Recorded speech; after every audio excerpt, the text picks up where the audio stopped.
Bonjour, Olivier Daza. Alors, il s'est passé plein de choses ces derniers jours dans le Tour de France. Il y a eu une étape sur l'île des Arcs. Il y a eu aussi une étape un peu bizarre, Val d'Isère, Cestillon, avec des neutralisations de col et cause de neige.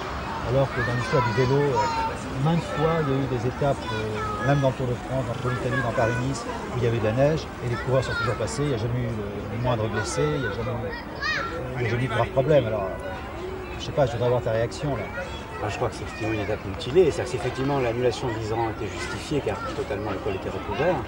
Celui du Galibier, par contre, c'est une humiliation pour les coureurs. Ces coureurs monter le Galibier dans une voiture, assis sur les banquettes, ça ne les grandit pas et ça les rapetisse. Le Galibier, on va laisser passer les enfants. Non mais c'était bien là, c'était bien. Les coureurs. Reprends ta question, je reprends ta question. Alors, oui. Alors, est-ce que tu imaginerais de voir des gens comme, je sais pas, Coppi, Bobet, Anquetil, encore que Anquetil, c'est un peu spécial, Schindler, Merckx, accepter une surprise, une étape, parce qu'il y a un peu de neige? Tu l'imagines? Non, je crois que si on devait dresser la liste, la comptabilité de toutes les injures au sport qu'on aime, au vélo, à son esprit, ça commencerait déjà par la suppression de HD sur le maillot jaune, qui est peut-être la chose la pire. HD, c'est le créateur du maillot jaune, Henri Desgranges, et ces deux lettres ont été enlevées par Jacques Godet lui-même, ce qui est quand même un étrange paradoxe. Mais cette annulation de cette étape, une étape mutilée, si l'Iseran, ça s'imposait qu'on supprime l'Iseran car il était totalement recouvert de neige, la corde des voitures grimpant le Galibier avec les coureurs à l'intérieur alors que les cyclos sont montés jusqu'en haut, c'est évidemment une image qui mineure la grandeur des coureurs, ça ne les grandit effectivement pas. D'autant que les Espagnols et l'entourage d'Indurain considéraient que le col était praticable et qu'il fallait grimper le Galibier. Ils ne l'ont pas grimpé, pas parce qu'il était d'ailleurs recouvert de neige, mais parce que le sommet était balayé par la tempête. Mais en 1974, les coureurs ont grimpé sous le soleil le Mont Ventoux, qui dans les 500 derniers mètres, c'était balayé par des bourrasques terribles. On a des images d'ailleurs des chevelures des coureurs des Dimers et Polydor complètement en hirsute, couchés sur leur vélo, avançant pratiquement pas. Donc, je crois que c'est extrêmement maladroit. Ça part d'un bon sentiment qui n'a pas lieu dans l'univers impitoyable et très dur du sport cycliste. Moi, j'avais demandé à Bernard Hinault au départ de l'étape Chambéry-les-Arcs, est-ce qu'il pensait que Indurain pouvait avoir des problèmes dans cette étape-là? Et lui, il m'a dit non, pas du tout. Indurain, pourtant Indurain a eu des problèmes. Alors, c'est-à-dire, il y a eu des problèmes. Comme il y avait déjà eu des problèmes à Sestriere en 92 dans le dernier kilomètre où il avait fléchi. Ça lui est également arrivé dans le Tour d'Italie où il avait tenté de reprendre la situation en main contre Berzine. Ça s'est produit là à 4 km de l'arrivée, donc sa défaillance a été plus pointée du doigt. Elle ressemble d'ailleurs un petit peu au dernier kilomètre des Dimers en Pralou. C'est toujours... je n'avais pas une affection aussi grande pour Indurain que pour les grands d'autrefois, mais c'est toujours quelque chose de terrible quand on voit un grand champion s'affaisser, ralentir, descendre la file des coureurs de tête, se retrouver tout seul comme ça, fragilisé. C'est cette chanson, quoi. Dans la jungle, terrible jungle, le lion est mort ce soir. Quand ça se produit, ça fait mal. Alors est-ce que ça l'humanise? Je n'aime pas trop cette idée que le champion soit humanisé dans la défaillance, dans la douleur, tout ça. Tout ça le mythifie davantage peut-être? Oui, je crois qu'un grand champion, je crois toujours que quand le champion va très haut, le véritable champion a ensuite besoin d'aller très bas. Je crois qu'il a besoin de connaître l'endroit et l'envers de la gloire. C'est-à-dire que, par exemple, quand vous voyez l'exemple d'un Dumers qui a surclassé le cycliste pendant 10 ans, il s'est infligé l'Alpe d'Huez en 77, il s'est infligé une étape de douleur, parce qu'après avoir vu les choses de très haut, il a voulu les voir du plus bas. Et je crois que ça, c'est une sorte de narcissisme masochiste inversé du grand champion qui va très haut et qui va très bas. C'est comme, je vais prendre un exemple qui peut paraître un peu amusant, un peu presque burlesque, celui de Napoléon qui est allé à Moscou et qui a fini dans la campagne de France par défendre son collège à Brienne. C'est-à-dire que l'homme qui est allé jusqu'en Russie, on le retrouve avec des Marie-Louise à défendre à une poignée contre les coalisés son collège de Brienne, son collège d'enfance. C'est une image bouleversante du grand homme qui redevient le jeune Bonaparte, c'est beau. C'est-à-dire, alors l'humanisation, tout ça, c'est du pipeau, ça c'est des trucs de... C'est pas intéressant, c'est pas vrai d'abord. Bon, de Napoléon et de Merckx, remontons un petit peu à Anquetil. Je sais qu'à un moment donné, tu étais en train de faire un travail sur Anquetil. Anquetil est la mort, le champion est la mort. Là, je voudrais que tu me dises de quelle façon tu t'attaques à... C'est-à-dire que j'ai appris, en menant une petite enquête, la manière dont Anquetil m'apparaît, c'est contre-la-montre décisif.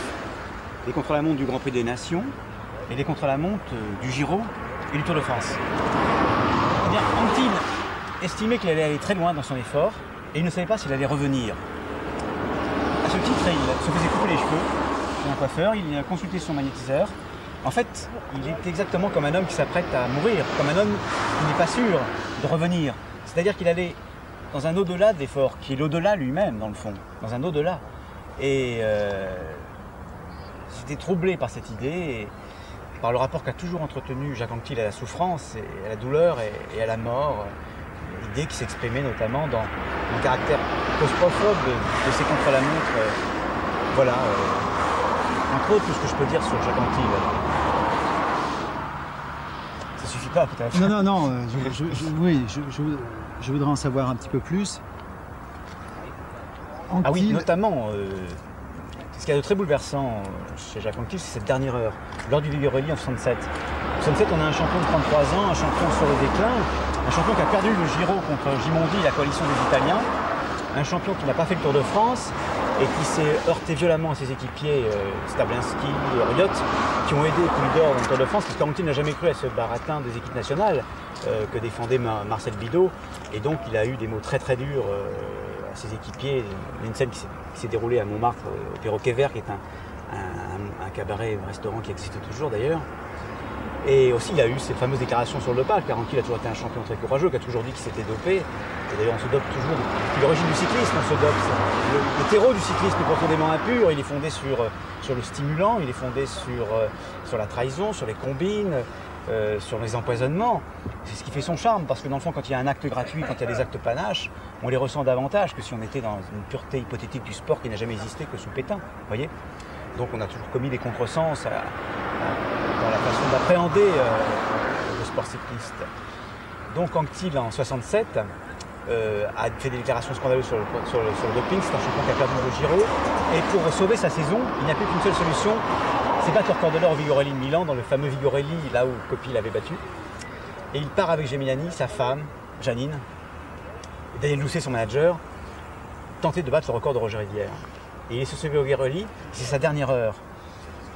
Les Italiens l'encouragent, c'est un moment poignant car toute sa carrière se joue là et toute sa vie repasse. Il y a Gemignani qui est à un point du Vigorelli, Daniel Lousset à un autre, sa femme à un autre. C'est très bouleversant. Gemignani qui a été son rival, qui a été ensuite son directeur sportif. Tout repasse dans cette dernière heure, qui est l'heure où tout se joue pour Anquetil. Vous comprenez ce que je veux dire? Je me souviens, enfant, j'avais 11 ans, je voyais des postes de télévision qui passaient là, avec les images encore fragiles, qui sautaient, qui passaient ce record de l'heure. Et Anquetil avait toute opinion un peu contre lui. Tous les gens dans les cafés, qui regardaient ça, ils réaimaient leur champion. C'était quelque chose de très très très bouleversant, quoi. C'était Anquetil qui traversait cet au-delà de l'effort. Sa dernière heure, je crois que c'est ça. Ce livre que je vais écrire sur Anquetil, ça s'appellera La dernière heure. Alors, il y avait Anquetil aussi a été traumatisé par, je dirais, un seul coureur dans toute sa carrière, et je ne sais pas si tu partages mon point de vue, c'est Charlie Gaulle. En fait, c'est le seul coureur qu'il a vraiment fait plier, qu'il a humilié, par exemple, dans le Giro 59, qu'il croyait avoir gagné. Et je me souviens, à chaque fois qu'on a interviewé Anquetil au début des années 60, il y avait toujours ce nom de Charlie Gaulle qui revenait. Il a toujours eu peur que ça se reproduise. Mais ce que vous dites est très juste, parce que Charlie Gaulle était un type de coureur totalement irrationnel qui pratiquait ce qu'on appelle le renversement de situation. Chose qui est arrivée en 58 dans le Tour de France où on les a battus. Une étape totalement apocalyptique de la Chartreuse, il a tout repris. Et c'est effectivement reproduit dans le Grand Saint-Bernard, dans l'avant-dernière étape, je crois, du Giro en 59, où... C'était même le Petit Saint-Bernard. Le Petit Saint-Bernard, absolument. Qui est plus facile. Et d'ailleurs, il passait par le Grand Saint-Bernard, je crois, en début d'étape. Je crois. Car Gaulle déjà avait attaqué dans le Grand Saint-Bernard. Ouais. Et il a remis ça au pied du Petit Saint-Bernard avec Immerio Massignane. Et Anquetil a tenu tout ce qu'il a pu, puis il a cédé à Micol, et ensuite il y a eu une hémorragie. Et Anquetil a perdu. Parce que Charlie Gaulle, c'est de ces êtres impalpables, de ces êtres qu'Anquetil ne peut pas, comment j'aime pas ce mot-là, mais gérer comme il a pu le faire avec Poulidor et d'autres. Un grimpeur, c'est magique, un jour ça ne marche pas, ça n'avance pas, ça s'abandonne sous la chaleur, puis le lendemain ça vous échappe totalement et ça crée des écarts incontrôlables. Anquetil calculait au plus juste ses contre-la-montre. Alors quand on lui foutait dans les pattes un Charlie Gaulle totalement imprévisible, il lui arrivait ce genre de mésaventures qui sont arrivées avec beaucoup d'autres, avec Charlie Gaulle. On nous parle beaucoup de Poulidor à tort par rapport à Anquetil, mais Poulidor, en fait, je dis ça, je m'entends bien, n'existe pas, c'est Anquetil qui l'a inventé. C'est-à-dire ce type de coureur d'Anquetil qui était un petit peu pour les Français ce qu'était De Funès par rapport à Bourvil dans le Cornio, c'est-à-dire le propriétaire de la Rolls, alors que Bourvil conduisait la 2 chevaux, le télescopage du PDG avec le collecteur qui part en vacances pour les congés payés. Le Anquetil, patron du peloton, régisseur du Tour de France, ne pouvait qu'inventer ce coureur pour aller à sa gloire dans le fond, ce Poulidor aux joues rouges qui venait de la campagne. N'a fait que décupler sa gloire. Mais effectivement, face à un coureur comme Charlie Gaulle, Anquetil n'avait pas la bonne réponse.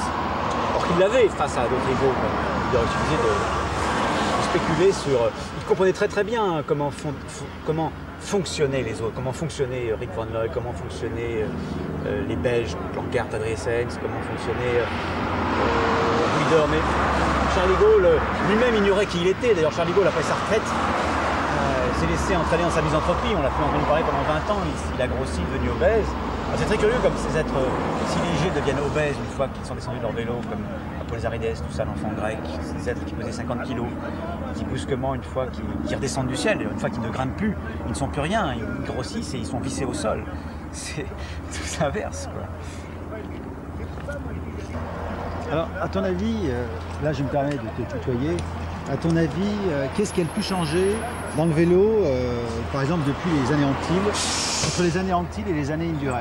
Bah, écoutez, à la fois, rien n'a changé et tout a changé. Ce qui a profondément changé, ce sont les vélos eux-mêmes. Et la catastrophe, c'est d'avoir autorisé Moser à faire son record de l'or en 84 avec une machine qui n'était absolument pas réglementaire. Donc ça a été la porte ouverte à tous les excès. Les vélos sont devenus laids dans la contre-la-montre. Voilà ce qui a vraiment changé. Ce qui est très laid, c'est que les maillots n'ont plus la beauté du Mercier, du Peugeot, du Faema d'autrefois. Les casques, les lunettes anonymisent les coureurs. Des machines plus aussi belles, aussi limpides qu'avant. On a pu, pour les contre-la-montre, si Anquetil court aujourd'hui, on aurait plus une image limpide d'Anquetil tête nue, ses mains sur le guidon. On aurait autre chose, on aurait cette position absurde comme on a aujourd'hui. Alors ça, oui, ça a changé. Sinon, on dit par exemple aujourd'hui que les grimpeurs n'existent plus. On dit qu'il y a des coureurs spécialistes des classiques et des coureurs spécialistes du Tour de France, mais tout ça est complètement faux. Anton Amagne ne préparait que le Tour de France. Il y avait toujours eu des natures de coureurs propres aux courses par étapes et des natures de coureurs flamands propres aux classiques. Ce qui fait justement la singularité du grand champion, c'est qu'il était capable d'être là sur les classiques et sur le Tour de France.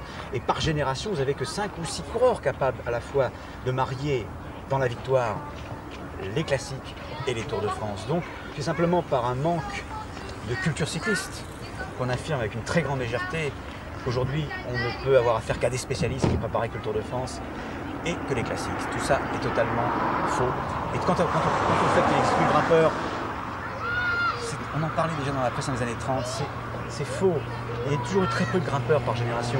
Il y a eu Charlie Gaulle et Bahamontes, il y a eu Fuente Ocaña, il y a eu Van Impe, on a Pantani. Il y a toujours eu très peu de grimpeurs. Il y a eu Herrera. Donc il y a 2-3 grimpeurs tous les 10 ans. Donc les choses sont les mêmes qu'au début, qu'à l'origine du siècle. Les êtres humains n'ont pas changé, heureusement. Bon, évidemment, je reproche aussi qu'on a tendance à toucher aux classiques, à en modifier le parcours, à intervertir l'ordre des grands tours. Tout ça, je crois qu'il faut faire attention. Est-ce qu'on touche au Grand S? Est-ce qu'on rewrite Shakespeare ou Molière? Non. Est-ce qu'on intervertit des passages de la cousine bête? Non. respecte tout ça. Donc alors pour le cyclisme c'est pareil. Je crois qu'on a du mal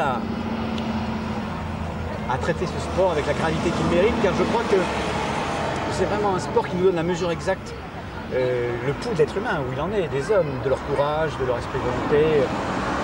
Grâce à ce qui se passe dans le Tour de France, on sait où nous allons, ce qui reste de bien en nous et de mal.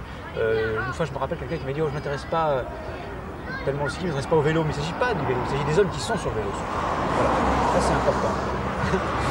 Mais d'ailleurs, c'est derrière, parce que dès qu'on parle du vélo, on ne peut pas s'empêcher d'être dans le lyrisme. C'est marrant parce que c'est pour ça qu'enfant, j'aimais beaucoup les éditos de Jacques Godet, qui étaient les éditos héritiers de ceux de Desgranges. Je n'aimais pas du tout, par exemple, Antoine Blondin.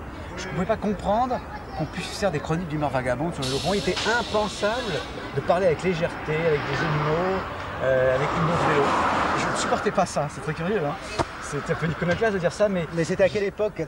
Quelles sont les premières années pour toi, celles que tu as suivies, tes premiers Tours de France? Mon premier Tour de France, c'était en 67. J'ai été attiré par le Tour de France par les noms propres. Une espèce de nomastique singulière et poétique du coureur. Rick von Rickeghem, je me rappelle Jean Stablinski, Van Springel, Roger Pinjon. Chaque nom propre avait son mystère. Il y avait des noms comme ça, comme Godefroth, Ray Brock. C'était forcément des gens qui allaient vite. Godefroth, on sentait le coude à coude, on sentait la violence du sprint. Et tout ça m'attirait vers le cyclisme, alors qu'il n'y avait pas du tout mon père n'était pas du tout intéressé par tout ça. Et je me suis passionné pour le Tour de France 67. Il y avait Julio Jiménez, Roger Pinjon. Et j'ai eu la chance de commencer à aimer le vélo au moment où Merckx arrivait, au moment où il gagnait le championnat du monde à Erlen. Cette image d'Eddy Merckx, coude écarté, avec ce sourire magnifique, ça m'a précipité dans le vélo, dans ce qu'il y a de plus beau, puisqu'Eddy Merckx a été le plus beau, le plus grand dans sa manière d'entrevoir son sport. Cette étape d'Orsières Merlette, quand il est mis en difficulté par Ocaña, il se refait en moral dans l'étape du repos. On voit ce drapeau, il attaque. Qu'a-t-on vu quelque chose de plus beau que d'attaquer comme un cadet tout de suite? D'ailleurs, je ne vais pas revenir sur cette chute du col de Morte. Je pourrais démontrer 100 fois qu'Eddy Merckx aurait gagné sur de France. D'ailleurs, les gens qui disent que bêtement, d'ailleurs, qu'Ocaña aurait gagné sur sa chute, c'est de dire qu'un boxeur aurait gagné sur son KO. C'est stupide. Ocaña mené au point, mais enfin, ce serait trop long de parler de cette chute. Je pense que c'était une chute nerveuse, comme des grossesses nerveuses, que le mythe d'Ocaña, c'était de perdre face à Merckx. C'était une certaine manière d'entrevoir la défaite face à Eddy Merckx. C'était sa culture d'Espagnol, sa culture d'encorné. Il était le matador et il ne pouvait que perdre face à Merckx. Il était plus grand dans son échec face à Merckx. Je pense que si il avait... Comme Poulidor avec Anquetil. C'est autre chose.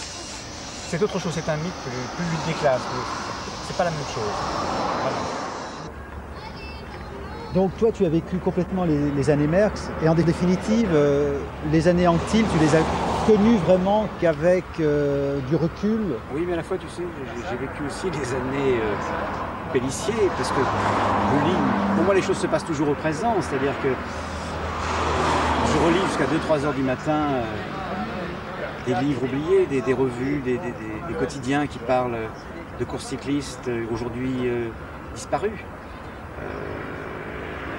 Il y a beaucoup de choses qui ont disparu. Avant, il y avait beaucoup de vélodromes à Paris, il n'en reste pratiquement plus. On a démoli le Veldiv, le Parc des Princes, il reste la Cipale, qui n'organise même plus le Grand Prix de Paris. Ce lieu, là, Longchamp, était un lieu mythique du cyclisme. On organisait le Critérium de Longchamp, les plus grandes vedettes des années 30 venaient là. C'est photographié sur le circuit pour les cartes postales, tu vois. Bon, il y avait le Critérium des As, ils partaient comme ça. Donc, je vis toutes les époques en direct, puisque j'ai l'impression qu'il faut absolument sauver la mémoire du moindre coureur cycliste. Quand il existe un homme qui s'appelle Jean Traclet, qui va à chaque enterrement quand un coureur meurt, il a tout à fait raison.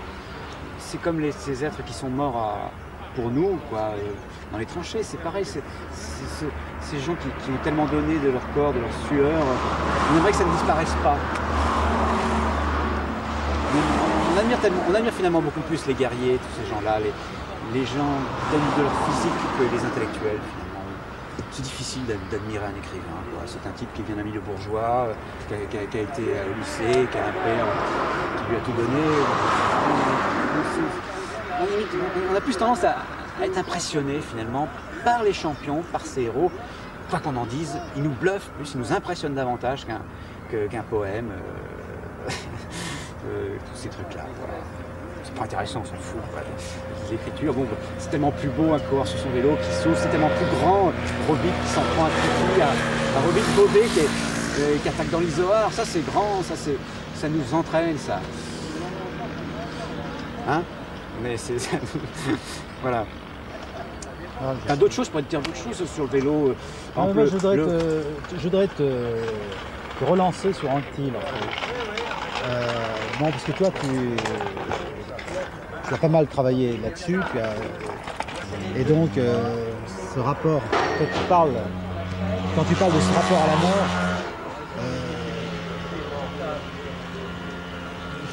c'est aussi un ludique, c'est-à-dire justement son rapport à la mort, c'est le terme fait peur, d'exprimer dans son vélo.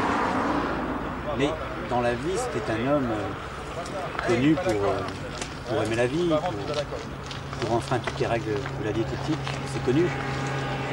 En 54, il était un jeune coureur de 20 ans, il avait gagné la combinaison l'année précédente. Et il déjeunait dans un restaurant de coureurs et Bobet avait dit à Raymond Lebert, son soigneur, celui-là il ne tiendra pas très longtemps parce qu'il prenait du vin blanc, il prenait des fruits de mer, devant Louison Bobet qui était vraiment un ascète. Il y a tout cet aspect dans le il ne faudrait pas simplement en voir un aspect purement ténébreux qui existe, surtout un aspect peu connu, qui c'est un homme qui repoussait très loin la douleur. Je sais que dans le Tour d'Espagne 63 ou 62, je crois, le Tour d'Espagne remporté par Tig, il avait été très loin dans la souffrance, qu'il dissimulait dans sa serviette le soir de l'étape de ses équipiers qu'il vomissait. Il ne voulait pas voir, pas le montrer à ses équipiers. Il était capable de se déchiqueter. Ça, c'est peu connu de lui. Jusqu'où il pouvait repousser. Dans le fond, un homme normal aurait cédé au pied du Puy de Dôme. Lui n'a cédé qu'au kilomètre, peut-être même dans le fond. Peut-être savait-il qu'en cédant un kilomètre, Puy de Dôme ne pouvait pas prendre trop, qu'il en gagnerait, peut-être qu'il aurait pu. Je pense que si l'arrivée du Tour de France était située en haut du Puy de Dôme, on peut imaginer qu'Anctil n'aurait pas été lâché par Paul Bert. Je suis sûr que tu es d'accord avec moi. Je pense que si Anctil ne savait pas qu'il lui restait encore un contre-la-montre, qu'il y avait encore 50 de secondes sur Puy d'Or, je pense que tout ça est imprimé en lui et qu'à 1 kilomètre du sommet, il a peut-être pris des décisions. Et que si le Tour de France s'achevait au sommet du puits, il n'aurait pas été lâché par Puy d'Or. N'importe comment, en fait, Anctil a toujours maîtrisé Puy d'Or, même quand il était inférieur. C'était ça qui était fascinant et qui, moi, me fascinait. Même inférieur, Anctil arrivait à battre Puy d'Or. Tout à fait. Ce que tu dis là est extrêmement intéressant, car le raisonnement le plus stupide qu'on peut voir, justement qu'on a vu au moment de l'histoire de Merckx-Ocaña, c'est de penser que c'est le plus fort qui va gagner. Mais c'est pas du tout ça. Ocaña est effectivement le plus fort en 71 qu'Eddy Merckx. C'est pas pour ça qu'il avait gagné le Tour de France. Les êtres humains sont régis par autre chose qu'une puissance physique qui s'impose à une autre. Je crois que Ocaña, pour revenir, tu me fais parler d'Anctil Puy d'Or, pour revenir à Ocaña, il avait un tel esprit, c'est un homme qui a adulé le chef, qui a adulé le père. Ensuite, il s'est même été jusqu'à des positions politiques douteuses qu'il avait. Il aimait l'autorité des dominateurs, la statue du commandeur, ce qui était Merckx. Donc il ne pouvait avoir de rapport que par rapport à cette statue qu'en la faisant bouger de son socle légèrement. Mais ensuite, il était brûlé dans les flammes de l'enfer. Donc Ocaña, c'est pas parce qu'il était plus fort que Merckx qu'il allait gagner ce Tour de France. Pas du tout. C'était pas son but, c'était de rechercher une forme d'échec, justement. Alors on peut évidemment avoir un premier discours sur le vélo au premier degré. Tiens, il est en meilleure forme, il marche mieux, il est pas malade. Bon, complètement. Sinon, comme tu dis, Puy d'Or va gagner le Tour de France 64. Bien sûr. Mais le cyclisme est régi par d'autres lois.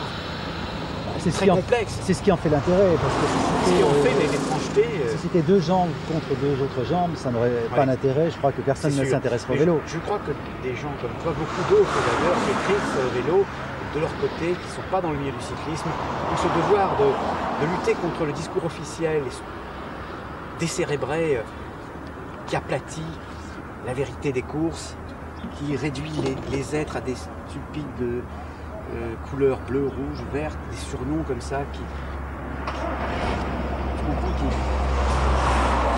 a une seule note de musique, ces choses alors, sont bien plus complexes forcément.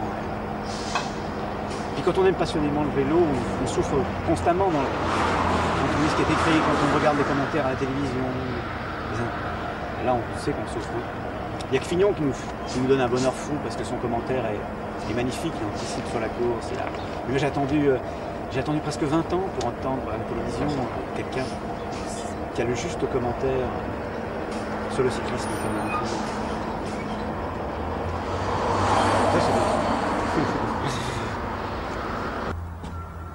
Alors est-ce que dans le vélo, on a besoin d'un duel quelque part? Quand un champion est trop fort, est-ce que ça ne tue pas l'intérêt d'une course? Il y a deux sensibilités qui s'affrontent. Il y a les gens qui préfèrent les Tours de France style 56 ou 68, où on a des rebondissements constants, où on a 10 prétendants à la victoire, et puis d'autres, ce qui est mon cas, qui préfèrent la domination d'un seul homme, qui aiment quand un seul être resplendit pendant 3 semaines, comme Koblet en 51, comme Coppi en 52, comme Merckx évidemment en 69, mais même Fignon en 84, il était magnifique. La domination exercée sur tous les terrains, rivaliser avec les routiers sprinters, gagner les contre-la-montre, franchir les cols en tête, c'est ça qui est magnifique. C'est quand il y a un champion qui affirme jour après jour sa très grande classe. Et c'est finalement ces Tours de France-là qu'on retient, parce que regardez le dernier Tour de France 87 gagné par Roche qui m'avait intéressé, parce que 4-5 coureurs pouvaient gagner. Donc, dans le fond, on ne se souvient pas de son déroulement, mais on se souvient toujours du Tour de France 51 de Koblet, le pédaleur de charme, il se recoiffait en arrivant à la fin de l'étape Brive-Agen. Tout ça, c'est resté. Même les grandes dominations des coureurs d'avant-guerre, on n'a pas oublié.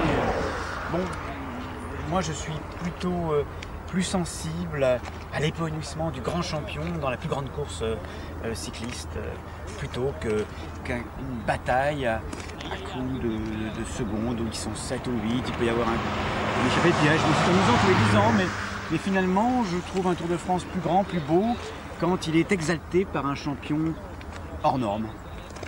Et d'ailleurs, oui, je veux dire quelque chose d'annexe, oui. Je peux dire quelque chose d'annexe. De paradoxal. Bernard Hinault, qui est le dernier des grands champions, a fait des exploits magnifiques dans le Dauphiné libéré, des exploits magistraux dans le Giro. Et curieusement, ce qu'on ne sait pas, c'est qu'il n'a accompli aucun exploit en haute montagne dans ses 5 victoires dans le Tour de France, qu'il n'a gagné qu'une seule étape de haute montagne réelle, c'est celle de l'Alpe d'Huez avec Greg LeMond, donc une étape un peu ambiguë dans sa décision finale. Et que dans le fond, le grand Hinault, le Hinault bouleversant du Tour de France, c'est le Hinault de 84, le Hinault de 86, le Hinault qui est dans l'humiliation vis-à-vis de Fignon et qui se bat, qui attaque tout le temps, qui est splendide, qui accepte de prendre 10 minutes, un grand champion comme lui. C'est le Hinault de 86 qui refuse de laisser la victoire à LeMond, qui fait tout pour faire croire qu'il veut le faire gagner alors qu'il lui fait les pires trucs qu'on n'ait jamais fait. On pourrait s'y arrêter sur le Tour de France 86. LeMond est effectivement le plus fort et Hinault a tout fait pour essayer de le mettre dans sa poche. Ça c'est beau parce que c'est ça un grand champion. C'est ça un grand champion, c'est un homme qui donne tout comme Bernard Hinault, mais qui est à la fois capable de se conduire comme le pire des escrocs. C'est-à-dire qu'il a essayé d'arnaquer LeMond, qui lui a tout fait dans l'étape gagnée par Broking, non gagnée par Delgado quand il part avec Bernard à une espèce de point chaud bidon. Si par exemple LeMond n'était pas dans son équipe mais était dans l'équipe Peugeot, jamais Hinault aurait pu prendre 5 minutes, ça qu'on voit pas. C'est qu'en fait Hinault a spéculé sur le fait que LeMond soit dans son équipe, il a spéculé sur la naïveté de LeMond pour partir devant, pour encore c'était pour l'aider.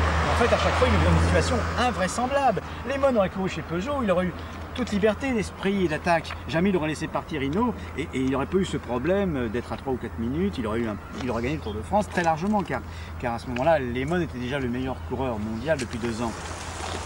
D'ailleurs, là on rentre dans un truc de spécialiste, mais en 85, l'année 85 est une année très spéciale puisque c'est une année, entre parenthèses, c'est une année où Fignon est blessé et où LeMond se met au service de Bernard Tapie. Et donc on voit Moser et Hinault, qui sont des coureurs qui ont déjà dépassé le meilleur d'eux-mêmes, et qui sont des coureurs sur un certain déclin, gagner le Giro et le Tour de France.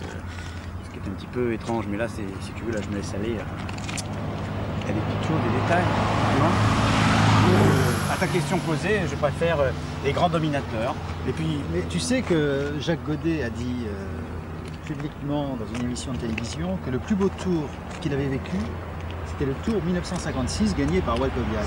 Oui, je crois que Godet est un homme extrêmement bon, moi je te disais à quel point j'aimais ces éditos, je les trouvais extraordinaires et je les relis très souvent. Mais c'est un homme qui a toujours entretenu un rapport conflictuel et pervers à la grandeur du Tour de France, à la grandeur des champions. Par exemple, Coppi, Il était le premier à souhaiter sa participation au Tour de France, à exalter ses victoires en 49 et 52. Mais quand Coppi ne trouve pas le départ en 1954 pour des raisons financières et pour des histoires de cœur et le scandale avec la Dame Blanche en Italie, Gaudet a écrit un édito, mais scandaleux, où il traîne Coppi dans la boue, mais dans un discours que n'oseraient pas les tabloïds anglais. Et ça, c'est un édito dans l'équipe de 54 de Jacques Gaudet qui crache sur Fausto Coppi comme jamais on peut le faire sur un champion. Alors bon. Ensuite, pareil pour Anquetil avec les mains jaunes, et ensuite même avec Eddy Merckx, quand il a dit au moment du record de l'or c'était le plus grand champion de France. Et ensuite, dans un livre de souvenirs, il parle de cet Eddy Merckx qui n'aime pas boursouflé par la cotisonne, tout ça. Il y a donc toujours à la fois il exalte le champion, et ensuite il le rabaisse. Mais ça, c'est partie de l'originalité singulière de Jacques Gaudet, qu'on retrouve dans son écriture, qui n'a pas d'égal dans la manière de narrer le Tour de France, vois-tu. Bon, alors, puis Gaudet aussi a laissé détruire le Veldiv, le Parc des Princes. Bordeaux-Paris. Bordeaux-Paris, c'était aussi un organisateur, et tous les organisateurs ont toujours été... Bon, on pourrait dire beaucoup de choses. Mais donc, là, sur des granges aussi, des granges à fait faire au coureur. Comme tu disais encore, tu revenais tout à l'heure sur le Galibier, c'est vrai qu'en supplément Galibier en Tour de France 96, on assassine ce tour. Ce n'est plus rien. Ce tour, c'est sûr, on a supprimé le Galibier, on a supprimé la vérité de ce Tour de France. Mais Henri Desgranges, en 39, a fait faire une étape en 3 tronçons au cours du Tour. Il se levait à 2 h du matin pour grimper l'école des Alpes. Le dernier qui arrivait de la demi-étape, de la première demi-étape contre la montre, reprenait le départ pour un contre-la-montre en col. Et ensuite, il refaisait une étape de col. Ils arrivaient à 11 h. 3 demi-étapes de col en une étape en 39. Henri Desgranges en faisait faire des choses incroyables. Incroyables. C'est pour ça que la notion d'humaniser, la notion d'humanité est une notion... est une notion, mais comment dire, le champion qui s'humanise dans sa défaillance, il n'y a rien de déshumanisé que le sport de haute compétition. Alors on dit, ah oui mais ces champions, ils sont prêts à faire n'importe quoi pour gagner, à mettre leur santé en péril. Regardez, il y en a qui décèdent entre 50 et 60 ans, mais c'est pareil pour l'art. Tout ce qui se situe au plus haut niveau, regardez Van Gogh s'est coupé l'oreille, bon bah c'est pareil, c'est-à-dire que tout ce qui... Artaud est devenu fou, donc tout ce qui se pratique au plus haut niveau, c'est une chambre... C'est une chambre capitonnée. Il n'y a que les fous, car tout ce qui se pratique au plus haut sommet est pathologique. Et le grand champion, on l'a dit 100 fois, est un être égocentrique. Donc c'est formidable. Dans le fond, le sport n'est pas le sport. C'est-à-dire que le sport, c'est ça. Ce sont des gens qui passent devant nous, comme toi tu peux venir t'entraîner ici, qui roulent à 35 à l'heure, parfois plus, et qui font du sport pour leur santé, pour respirer, pour éviter d'être trop stressés. Et le Tour de France, tout ça, c'est plus du sport, c'est au-delà du physique, c'est l'être humain qui se révèle tel qu'il est, c'est-à-dire qu'il veut écraser les autres, il part en bas du col, ils sont 40, ils sont 30, ils sont 20, ils sont 10, ils sont 2. Ça met en exergue ça exacerbe toutes les passions, c'est de ça dont il est question, c'est d'amour, de haine, de désir de destruction, de désir de pouvoir, de désir d'être le meilleur, c'est le déclin, c'est la chute, c'est une vie qui se brise comme celle de Rivière dans le Perjuré. C'est plus le sport. Le sport, on peut en faire un trottin. Là, on fait du sport. Voilà, je vais prendre un vélo, on va faire du sport, on est des sportifs. Mais au niveau des grands champions, on est au-delà du sport, on est dans le théâtre. Ce n'est pas de métaphore, on est dans la vérité des êtres humains. Alors le doping, on s'est toujours dopé dans l'histoire du vélo, oui. Mais il y a des contrôles que depuis, disons, 30 ans. Mais le problème du doping, c'est le mot dopé. C'est-à-dire que le grand public pense, quand il entend dopé, que les coureurs ont triché. Je te raconte une anecdote, je sortais chez un marchand de cycle et je parlais avec un coureur amateur qui avait couru dans les années 60. Et il me disait qu'une fois, il avait fait une course en se piquant la cuisse, une piqûre intraveineuse d'amphétamine, quelque chose comme ça, et qu'il avait marché l'enfer.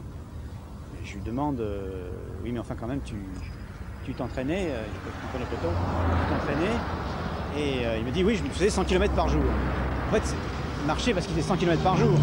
Un champion cycliste, c'est d'abord des dispositions naturelles, c'est 100 à 200 km par jour, c'est une alimentation très sévère et une vie d'ascète. Ensuite, il y a des méthodes de préparation qui ont évolué au fil du temps. Quand on avait déclassé pour doping Rolio et Réminez en 1967, il avait dit si vous me déclassez moi, il faut déclasser tout le peloton. C'est pour ça qu'il est absurde de prétendre que Tom Simpson est décédé uniquement pour la prise d'amphétamine.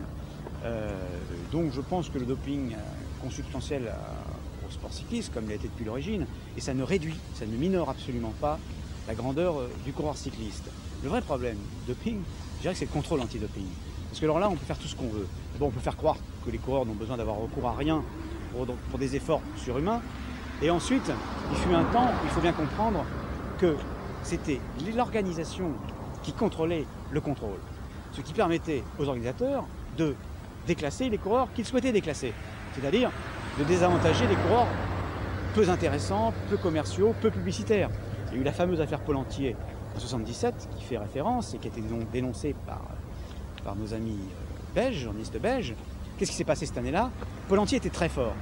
Il avait gagné le Tour d'Italie, il avait fait des exploits éclatants au Tour de Suisse, il avait remporté le championnat de Belgique en surclassement. Ce qui ne plaisait pas à la vedette de sa marque, Freddy Maertens. Donc déjà, au sein même de sa propre équipe, on voyait d'un mauvais œil que le petit Pollentier, qui était alors le lieutenant, l'équipier désarticulé, car c'était une sorte de gnome énergique, de Maertens, prenne le pouvoir dans l'équipe Flandria. Et ensuite, ça ne plaisait à personne de voir Pollentier menacer la première victoire dans le Tour de France de Bernard Hinault, qui portait le maillot de champion de France.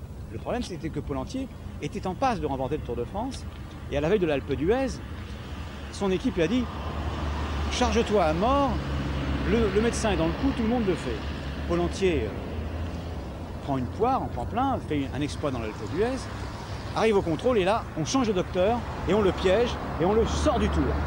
Exit Pollentier, on veut pas de toi, t'es pas beau, t'es pas un grand champion, t'es que l'équipier de Maertens, que tu vas nous emmerder à remporter le premier Tour de France de Bernard Hinault. Bien. Mais la véritable affaire, ce qu'a révélé un écrivain du cyclisme belge, Pierre-Henri Turine, je crois, dans Le Vélo dans la tête, c'est que Pollentier a été victime d'un complot fomenté à la fois par l'équipe Flandria et par l'organisation qui ne souhaitait pas la victoire de Pollentier. Tout comme la presse italienne, en fin 68, avait dénoncé la dernière étape contre la montre du Tour de France 68, où on aurait choisi de faire gagner Janssen plutôt que Van Sprengel. Tout ça a été écrit, il n'y a jamais eu de procès. De même a-t-on écrit des choses. Serge Lang, dans le grand livre du Tour de France, paru chez Kalman Levy, a écrit qu'il y a eu un complot contre Eddy Merckx à la fin du Tour de 75 pour l'empêcher de gagner. Il a écrit des choses incroyables, il a suggéré qu'un coureur danois l'ait fait tomber volontairement au départ de l'étape, ce qui a provoqué la rixe avec ses coéquipiers qui n'avaient pas été mis dans le courant parce que Ritter avait touché de l'argent et qu'ensuite il a été invité dans tous les critères d'après-tour alors qu'il n'avait rien fait pendant le Tour de France.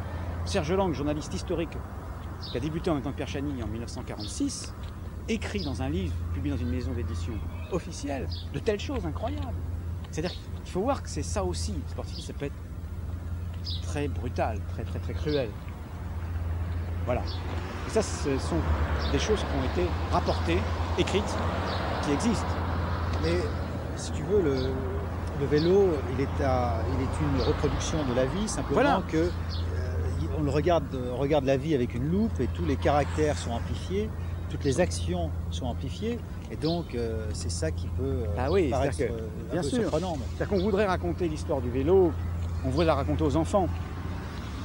Comme on raconte l'histoire de France avec le chevalier Bayard ou Saint-Louis devant son arbre, mais bon, on gratte un peu, on découvre toute autre chose, c'est pareil. Mais je crois que toutes ces choses-là, l'exclusion de Pollentier, ce complot, ce qui a pu arriver en 75, il y en a plein dans les années 30, dans les années 20, des histoires extravagantes, ils ne font que nous enchanter du cyclisme, ils ne font que, on ne le trouve que plus merveilleux. Ça n'abîme pas la grandeur de ces êtres humains.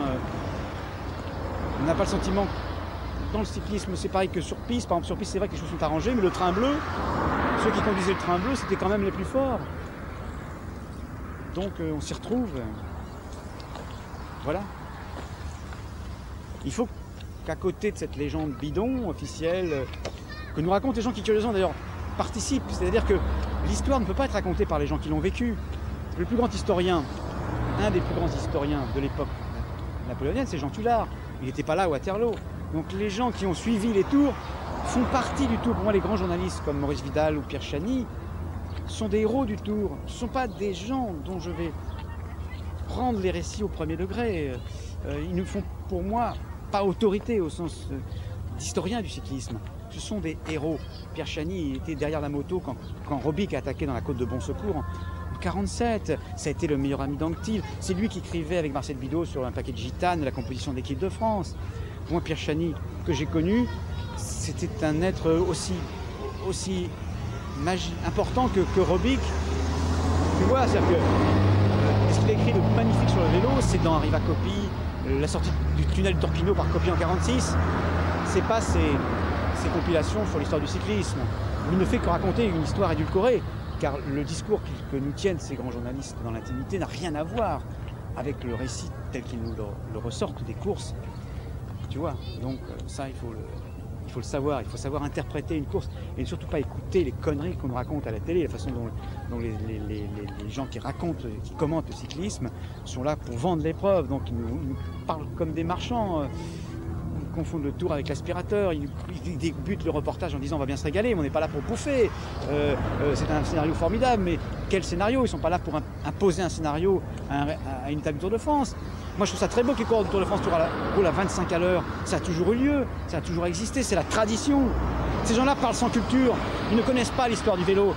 Elle remonte à quoi l'histoire du vélo pour eux? Pourquoi? Qui commente quoi? Qu'est-ce qu'ils commentent? Ils ne savent pas ce qu'ils commentent.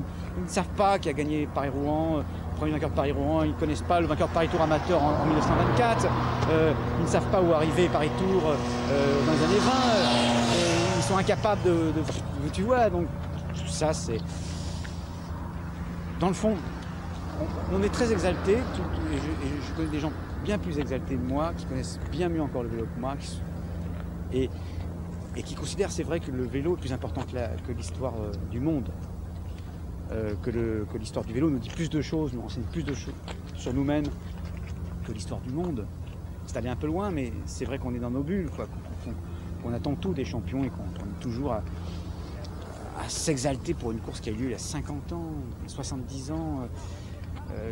Donc moi je cherche des documents photographiques, des photos sur une course qui avait lieu autour de Paris, le circuit de Paris où ils faisaient les boulevards périphériques avec le boulevard Lefebvre, tout ça. Le boulevard Lefebvre par exemple, sache que dans les boucles de la Seine, Bobet décrit la finale des boucles de la Seine et il dit qu'il met le 48-15, son grand braquet. Maintenant un grand braquet c'est 54-11, c'est ça qui a changé, c'est le mystère des braquets. Ce que disait très justesse Jean Bobet. Les grimpeurs d'autrefois mettent aussi gros que maintenant, mais par contre sur le plat, ils mettent 3 mètres de plus aujourd'hui. Pourquoi? Pourquoi? On sait pourquoi, mais c'est pas utile de le dire. Mais voilà quoi, c'est pour ça qu'on peut s'énerver contre les gens que... Moi, vraiment, ces gens, comme toi aussi tu t'énerves, comme tous ceux qui aiment le vélo s'énervent, les gens dans le fond qui nous commandent ce qu'on aime, qui nous banalisent notre sport, qui nous prennent pour des cons. L'histoire de Paris-Roubaix, c'est un très grand Paris-Roubaix. C'est un des plus grands Paris-Roubaix de l'histoire. La course part de très loin. À 150 km de l'arrivée, Mousseau est déjà parti. Il y a donc des chasses qui s'organisent. C'est pour ça qu'après Wallens-Sarenberg, tout éclate et que la course est déjà décidée très tôt.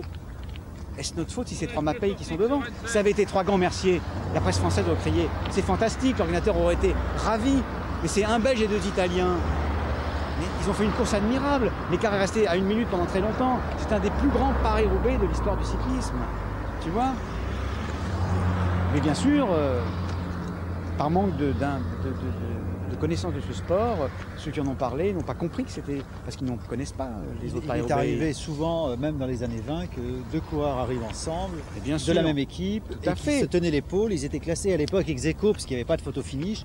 Là, comme maintenant il y a une photo finish, s'ils arrivent main sur l'épaule, n'importe comment, ils seront tous classés 1, 2, 3. En 56, le Paris-Roubaix gagné par Bobet, et Antonin Amann était monté devant pour dire à Gauthier et à De Bruyne de jouer Bobet, qu'il fallait que Bobet gagne. Donc les deux ont tout fait pour Bobet. C'est toujours été. Alors là, évidemment, la télévision a montré les 2 Italiens parler avec Mousseau. Il n'y a pas le montrer. De toute façon, tout montrer, ça n'a rien à voir. Moi, j'étais ravi de cette étape là où on ne voyait pas grand-chose, où c'était commenté par radio. Chambéry-les-Arcs. Oui. On voit mal. On ne montre plus rien quand on montre tout. Il ne reste plus rien. Il reste plus justement cette espèce d'espace où rentre l'imagination. Si on l'a plus, alors on l'a plus puisqu'on veut tout montrer. Bientôt, ils vont aller dans... C'est le problème d'aujourd'hui. Ils vont s'arrêter où Avant, les gens n'avaient pas la télévision, ils avaient seulement la radio et les journaux. Oui, c'était... Bon. C'est-à-dire que Maintenant, quand on parle du vélo, on a toujours un discours passéiste, mais on n'est pas passéiste. Parce que les choses ont lieu, les choses ont toujours lieu. Les choses qui s'impriment profondément en vous ne cessent d'exister au présent. Donc, quand on lit un récit d'un Bordeaux-Paris d'autrefois, on le vit en direct. Moi, j'ai vécu le Paris-Roubaix du fils d'Émile Masson, je le vis intensément tous les jours, j'y repense. C'est une course qui a eu lieu hier. Elle est beaucoup plus proche que moi que des courses qui peuvent avoir lieu aujourd'hui, tu vois. Et quand tu on n'est revois, pas passéiste. par exemple, quand tu revois une cassette vidéo d'un direct, d'une grande épreuve d'il y a 10 ou 15 ans, épreuve que tu as déjà vue par exemple, même si tu ne l'as pas vue mais tu connais le résultat, quand tu revois cette cassette, est-ce que tu n'as pas l'impression quelquefois de te dire mais il va se passer, mais non, c'est pas lui c'est un tel qui avait gagné, en définitive on dit c'est un autre qui est en train de gagner. C'est très joli ce que tu dis, c'est exactement ça. On a toujours l'impression que la course peut se rejouer. Elle se continue dans le temps. Oui, tout à fait. Moi j'ai souvent eu cette impression-là, je savais que tel coureur avait gagné le Paris-Roubaix par exemple en 1983, de revoir la cassette, je me dis mais non, c'est pas lui qui va gagner, c'est un autre qui est en train de gagner, qu'est-ce qui se passe? Très juste. Et puis bon, malheureusement c'est celui qui a gagné qui gagne. Oui, c'est ça, c'est un présent éternel, on a l'impression que les choses peuvent encore rejouer. Oui. Alors là, tu vois le mont Valérien. Oui. Il y avait d'ailleurs oui, bien sûr, il y avait même un meilleur chrono du Mont Valérien qui était organisé, une sorte de course de côte comme ça.